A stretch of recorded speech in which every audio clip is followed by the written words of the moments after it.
Hey, salut tout le monde, bienvenue à tous dans cette toute nouvelle review de l'épisode 10 de Captain Tsubasa, l'animé. Vraiment, cette saison 2, elle régale, je trouve. Je suis désolé. Au niveau de ma voix, vous savez bien que j'ai été malade, je le suis toujours un petit peu.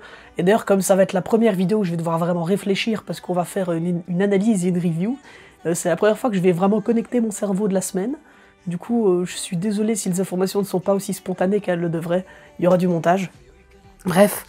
On est finalement dans le tome 29, le tome 28, on l'a terminé dans cet épisode, et il s'est quand même passé pas mal de choses, et encore une fois, l'animé est très fidèle au manga, et ça pour nous en tant que fans, ça fait super plaisir. Et honnêtement, en termes de tout ce qui se passe dans cet épisode, je ne m'attendais pas à ce qu'on ait autant de choses dans le même épisode. J'avais vraiment peur qu'ils allaient séparer tout ça en 2 épisodes pour faire durer un peu, et ça allait vraiment être problématique. Là, j'allais être un petit peu plus médisant, mais là, vraiment, cet épisode était parfait encore. Et j'ai revu une planche à un moment où Zino fait un arrêt, dans cet épisode, où Zino arrête le tir de la feuille morte de Tsubasa avec sa main droite en or. C'était une métaphore qui m'avait marqué dans la review précédente, mais j'avais oublié d'en parler.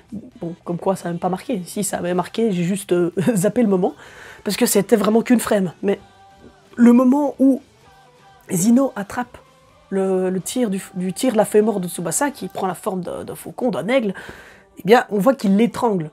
Et la métaphore de le robot qui étrangle l'oiseau était vraiment forte. Et c'était une très très belle direction artistique à ce niveau-là.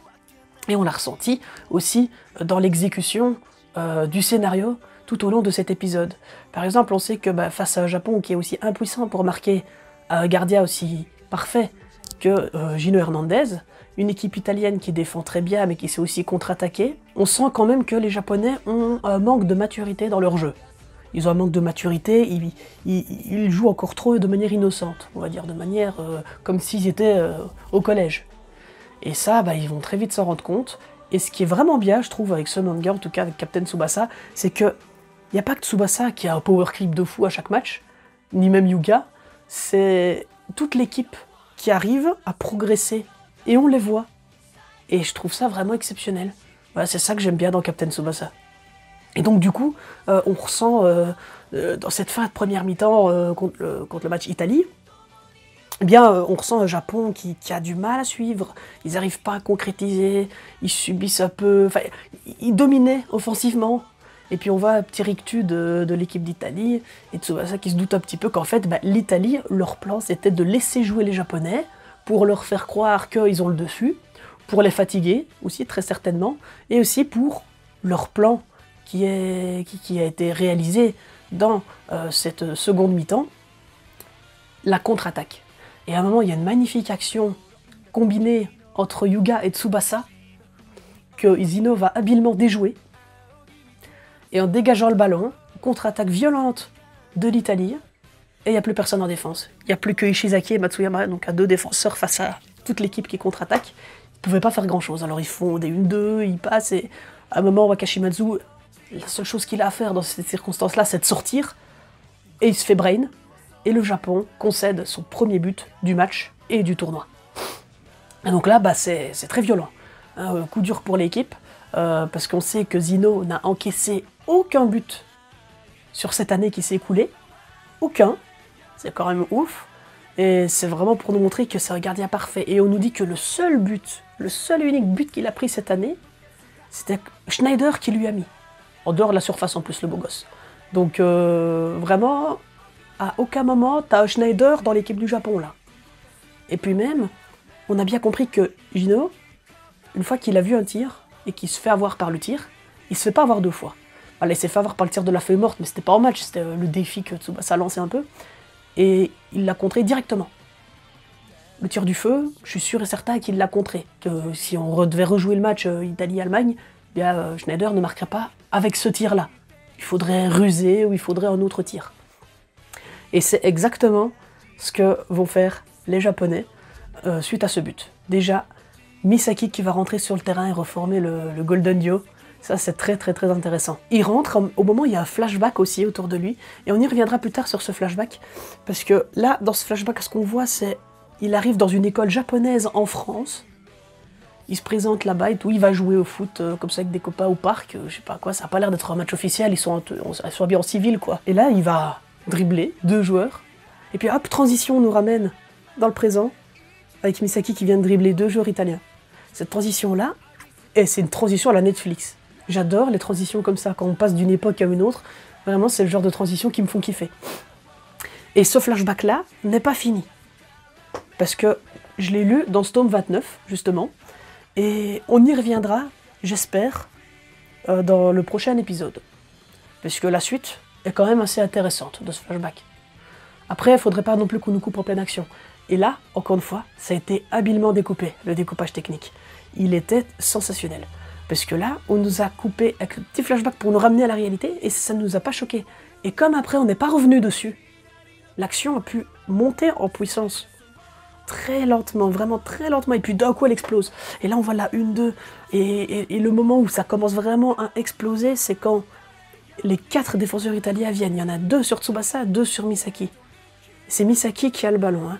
Tsubasa ne peut pas recevoir le ballon, il est marqué. Misaki, c'est compliqué pour lui.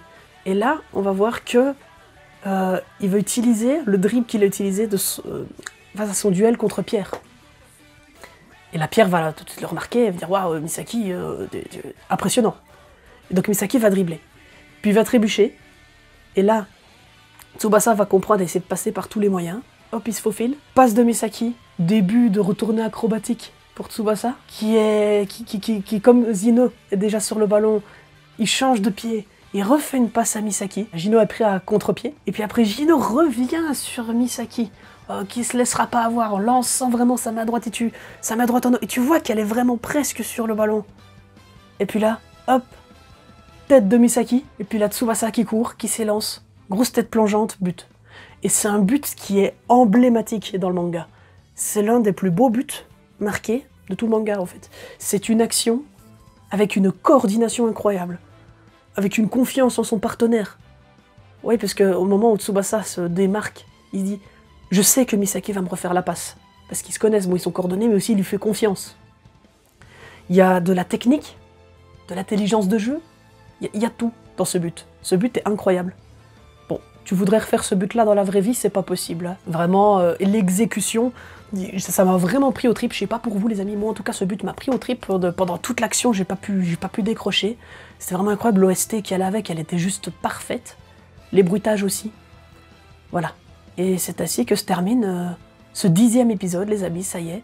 On est quasiment au tiers de l'animé. On sera vraiment au tiers quand on sera au 13e, puisqu'il y a 39 épisodes qui sont annoncés, il me semble. Donc vraiment là, pour le moment, cet animé, cette saison 2, c'est un sans faute. Et oh, pitié par pitié, il faut que ça ait un succès monstrueux. Malheureusement, on n'est pas en pleine Coupe du Monde, donc le succès de Captain Tsubasa, voilà, ça va pas... Surtout que Blue Lock, il y a le film Blue Lock qui va sortir, je crois que c'est en avril ou en mars, la date. Donc, une fois que... Ou même la saison 2 de Blue Lock qui va sortir, parce que là, l'anime Captain Tsubasa, on est bon jusqu'en juillet. Hein. Alors que Blue Lock, s'il y a Blue Lock qui vient en même temps, les gens vont se détacher peut-être de Captain Tsubasa, et les médias porteront plus leur attention sur Blue Lock. Enfin déjà, on va dire que les médias ne portent même pas leur attention sur Captain Tsubasa. C'est uniquement nous, dans la commu, on relaie les infos, on relaie notre avis, nos reviews, nos sentiments, nos partages. On partage chacun à tout le monde, et c'est malheureusement tout ce qu'on peut faire. Mais il n'y a pas un journal geek, journal animé, journal japonais, otaku, quoi, enfin francophone, ou même pas une maison d'édition. Il n'y a même pas Glénat qui a édité Captain Tsubasa en français, il n'y a même pas Glénat qui va mettre un petit post. Oui, il y a l'animé Captain Tsubasa, découvrez l'art junior à partir du tome, je sais pas moi, du tome 24 chez nous, chez Glénat, pour seulement 7 €, je sais pas. Faites de la pub, bon sang. Vous avez là un super manga, vous avez le papa des mangas de football, et vous avez même l'un des grands papas du shonen. S'il vous plaît, quoi, faites quelque chose. Pardon. Faites quelque chose avec ça. Il faut pas laisser Captain Tsubasa mourir comme ça. Alors voilà, c'est tout ce que j'avais à dire pour cette review. Épisode parfait, saison parfaite pour le moment. Et quand on regarde la preview du prochain épisode, oh là là, le prochain épisode, si ça avait été Blue Lock, il aurait cassé Internet. Hein. Mais là, je vous le dis, il va casser Internet chez les fans. Il va casser Internet chez les fans. Alors attention, parce que on peut aussi être un peu déçu du choix artistique que va nous proposer le studio. Moi, je suis optimiste, je vais pas cracher dans la soupe avant de l'avoir goûté. Et c'est bon ça. Et on verra ce qu'ils vont nous réserver pour ce prochain épisode, qui je suis sûr sera encore incroyable. Voilà les amis, c'est tout pour cette review. Dites-moi en commentaire ce que vous avez pensé de cet épisode, ça m'intéresse. Et si cette vidéo vous a plu, n'hésitez pas à lâcher un petit pouce bleu, ça me fait extrêmement plaisir, à vous abonner à la chaîne.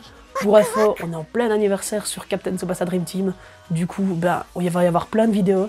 Et la semaine prochaine, il y a le jeu Captain Tsubasa Ace qui sort, évidemment on sera dessus. Voilà, du coup, merci à tous d'avoir regardé cette vidéo, je vous souhaite un bon dimanche, bye tout le monde.